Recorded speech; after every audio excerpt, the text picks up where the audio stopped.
Cáncer de cuello uterino. Autores: Alejandra Cifuentes, David García, Charik Perilla e Ingrid Cortés, con el núcleo temático de patología. Definición. El cáncer de cuello uterino, también conocido como carcinoma cervical, es una neoplasia maligna que afecta al epitelio del cuello uterino. Las neoplasias cervicales pueden clasificarse en varios tipos histológicos, siendo los más comunes el carcinoma de células escamosas y el adenocarcinoma. Estos carcinomas se originan a partir de la transformación maligna de las células epiteliales del cuello uterino, proceso que suele estar asociado con la infección persistente por ciertos tipos del virus del papiloma humano. El cáncer de cuello uterino puede presentarse de manera asintomática en las etapas iniciales. El cáncer de cuello uterino se considera una de las principales causas de cáncer en mujeres a nivel mundial. Según la OMS, en el 2020 se estimó que hubo alrededor de 604.127 nuevos casos de cáncer de cuello uterino y 341.831 muertes a nivel mundial. En Colombia, el cáncer de cuello uterino ha sido un problema de salud significativo. Según el Instituto Nacional de Cancerología de Colombia, el cáncer de cuello uterino es el segundo cáncer más común en las mujeres colombianas, después del cáncer de mama. El diagnóstico del cáncer de cuello uterino, también conocido como cáncer de cervix, implica varios procedimientos y pruebas médicas. Algunos de los métodos utilizados son el Papa Nicolau o PAP. Este examen busca células anormales en el cuello uterino que podrían convertirse en cáncer. Es una prueba de detección importante para identificar cambios precancerosos.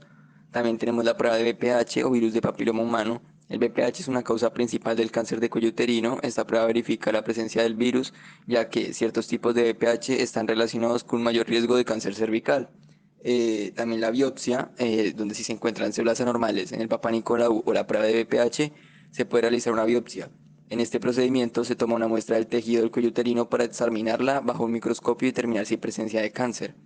También tenemos la colposcopia, el cual es un examen en el que se utiliza el colposcopio, un instrumento con lentes de aumento para examinar el cuello uterino en busca de áreas anormales que puedan requerir biopsia.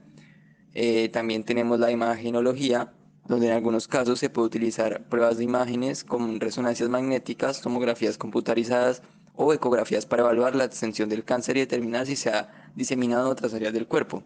El diagnóstico del cáncer de cuello uterino es un proceso que puede incluir varios pasos y pruebas, y generalmente es realizado por un ginecólogo o un oncólogo. Es importante seguir las recomendaciones médicas para el tamizaje y las pruebas de detección temprana, ya que esto puede aumentar las posibilidades de un diagnóstico temprano y un tratamiento efectivo. El cáncer de cuello uterino o cervicouterino suele estar relacionado con la infección persistente por ciertos tipos de virus del papiloma humano, también llamado VPH. No todos los tipos de VPH causan cáncer, pero algunos de alto riesgo, como los tipos 16 y 18, pueden provocar cambios en las células del cuello uterino que con el tiempo pueden convertirse en cáncer si no se tratan. La infección por VPH es muy común, pero en la mayoría de casos el sistema inmunológico elimina el virus sin causar problemas. Sin embargo, en algunos casos, la infección persiste y puede provocar cambios precancerosos en las células del cuello uterino. Otros factores también son el tabaquismo, el inicio temprano de las relaciones sexuales, múltiples parejas sexuales y un sistema inmunitario debilitado. También pueden aumentar el riesgo de desarrollar cáncer de cuello uterino. En la fisiopatología del cáncer de cuello uterino, también conocido como cáncer cervical, encontramos que es un cáncer que se origina en las células del cuello uterino. El cuello uterino es la parte inferior del útero que conecta con la vagina. Entonces, el desarrollo de este cáncer implica tanto cambios fisiológicos como cambios patológicos. Empezamos con la displasia y los cambios precancerosos. Entonces, antes de que se forme el cáncer de cuello uterino, las células del cuello del útero sufren ciertos cambios conocidos como la displasia. Básicamente, la displasia es una lesión celular que se caracteriza por una modificación irreversible de ADN que causa la alteración de la morfología o de la función celular. Y también estas células se convierten en células anormales en el tejido del cuello uterino. Estos cambios precancerosos incluyen neoplasia intraepitelial cervical. ¿Qué es esto? Bueno, esta neoplasia básicamente es un crecimiento anormal y precanceroso de células escamosas en el cuello uterino. La mayoría de estos casos permanecen estables o son eliminados por el sistema inmune del individuo, sin necesidad de alguna intervención médica. Aunque un pequeño porcentaje de casos progresan a cáncer cervical, usualmente pues por la razón de la célula invasora, ya que es un carcinoma de células escamosas. Entonces, esta neoplasia se clasifica en tres grados distintivos, basados en el espesor de la invasión por parte de las células escamosas. Tenemos el grado 1, que es el tipo de menor riesgo, representa solo una displasia leve o un crecimiento celular anormal.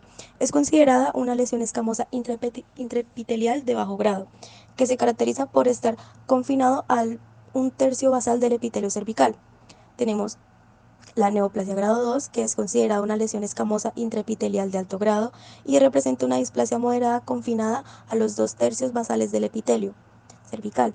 Tenemos el grado 3, que en este tipo de lesión pues se considera también de alto grado. La displasia ya es severa y cubre más de los 2/3 de todo el epitelio cervical.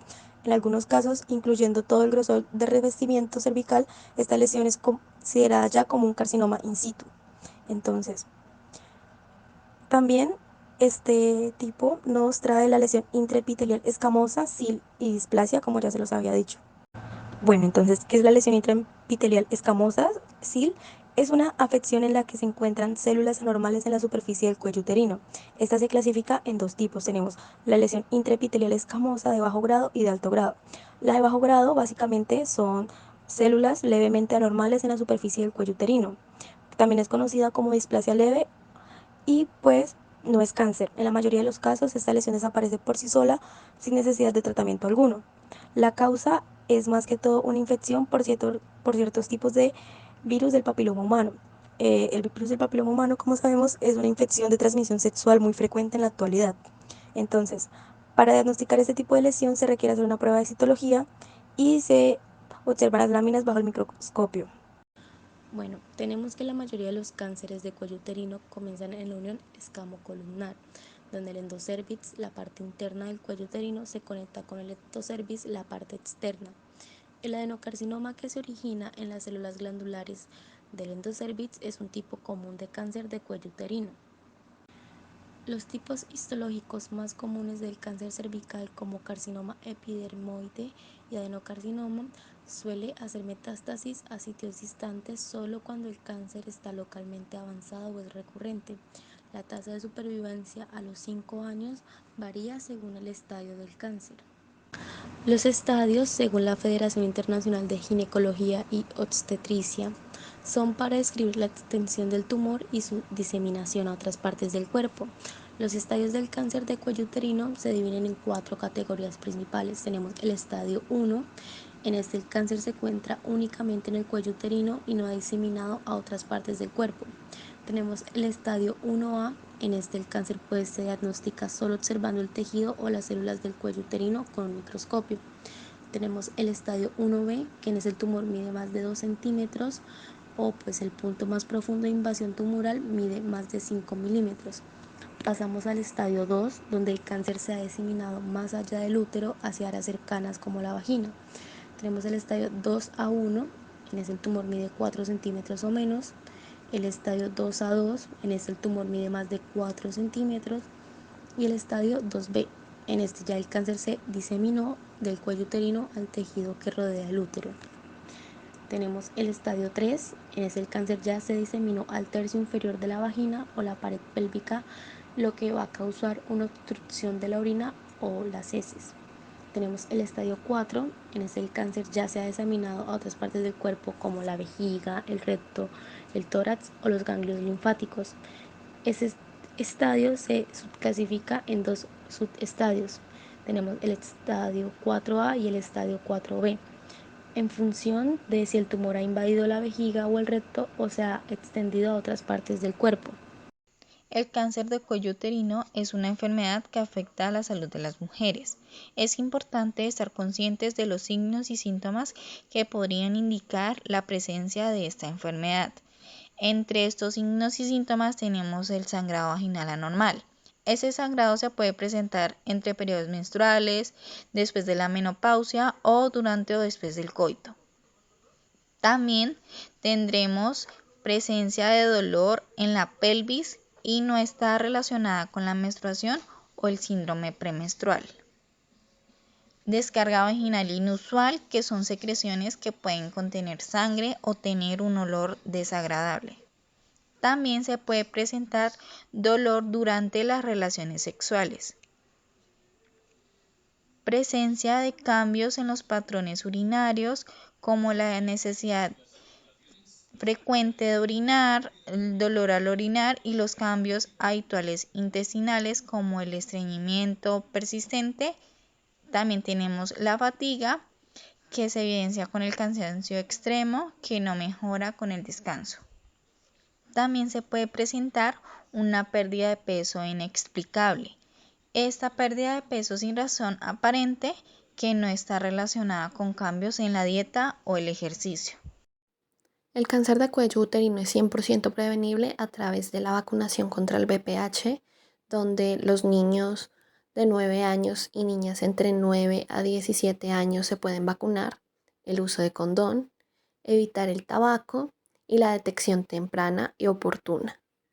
El tratamiento para el cáncer de cuello uterino depende de varios factores, como la etapa del cáncer, el tipo específico de cáncer, la salud general del paciente y sus preferencias.